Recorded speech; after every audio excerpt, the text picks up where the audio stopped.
আজ আমি আপনাদের জন্য নিয়ে এসেছি এমন একটা রেসিপি যা একবার খেলে সবাই বলবে ইটস সো গুড। মুরগি আর আলু দিয়ে তৈরি অসাধারণ কোরমা।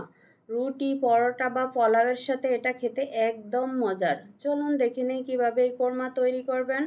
প্রথমে কিছু মুরগির টুকরো নিয়ে নিলাম। এতে লবণ আর লাল মরিচের গুঁড়া ভালোভাবে মাখিয়ে নিলাম। তারপর একটা প্যানের মধ্যে তেল গরম করে নিলাম। মুরগির টুকরোগুলো দিয়ে একদম লালচে করে ভেজে নিলাম। ভাজার পর তেলটা রেখে দিলাম। ওই তেলেই আমি রান্নাটা করে নেব। ওই তেলে মশলাগুলো ভেজে নিলে আরও ভালো একটা গন্ধ বেরিয়ে আসবে।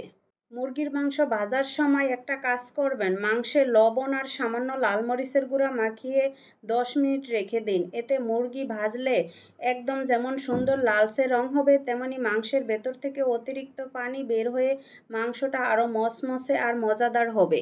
এখন সেই তেলেই গরম মশলাগুলো দিয়ে দিলাম।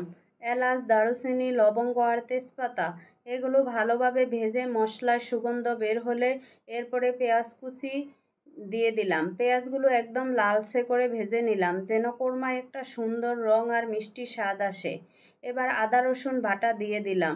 আর তার সাথে লাল মরিচের গুঁড়া, ধনিয়ার গুঁড়া, জিরার গুঁড়া আর গরম মশলার গুঁড়া দিয়ে ভালোভাবে কষিয়ে নিলাম। এরপরে এই মশলাগুলো কষিয়ে 1 কাপ দুধ দিলাম যাতে মশলার স্বাদ আরও বাড়ে। মশলাটা যত ভালোভাবে কষানো হবে এর ফ্লেভারটা তত বেশি স্ট্রং হবে। সবগুলো ভালোভাবে কষানোর পরে আমি দিয়ে দিলাম ভেজে রাখা মুরগির মাংস আর সাথে কিউব করে কেটে রাখা আলু। সবগুলো ভালোভাবে মিক্সড করে 10 মিনিট রান্না করে নেব। এরপরে 1 কাপ গরম পানি দিয়ে দিলাম। পানি দিয়ে ঢেকে মাঝারি আঁচে রান্না করতে দিলাম। এক সময় দেখতে পেলাম কোরমা একদম ঝলমলে হয়ে উঠেছে। এবার গরম মশলার গুঁড়া আর কাঁচামরিচ দিয়ে ফিনিশ করলাম। বিশ্বাস করুন, এই কোরমা খাওয়ার পর আপনি মনে করবেন ইটস সো গুড। আমি এটাকে গরম পরোটার সাথে পরিবেশন করেছি। তবে যারা একটু স্বাস্থ্য সচেতন তারা এটা রুটি, ব্রাউন রাইস বা ওটস রুটির সাথেও খেতে পারেন। পাশাপাশি স্বাস্থ্যকর খাবারের দিকে নজর রাখতে হবে। ইফতারে যে কোনো সময়ের জন্য সালাদ, শসা, ব্রোকলি এবং টমেটো কুচির মতো ভেজিটেবল সাইডে রাখতে পারেন।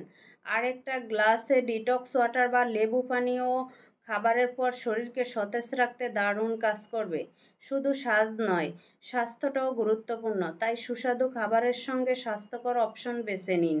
দেহ মনে থাকবে আরও ফ্রেশ। যদি আমার এই রেসিপিটা ভালো লেগে থাকে তাহলে লাইক, কমেন্ট, শেয়ার করতে ভুলবেন না। আবারও দেখা হবে নতুন আর হেলদি রেসিপি নিয়ে। ততক্ষণ ভালো থাকবেন, সুস্থ থাকবেন। সবাইকে অগ্রিম ঈদ মোবারক। আল্লাহ হাফেজ।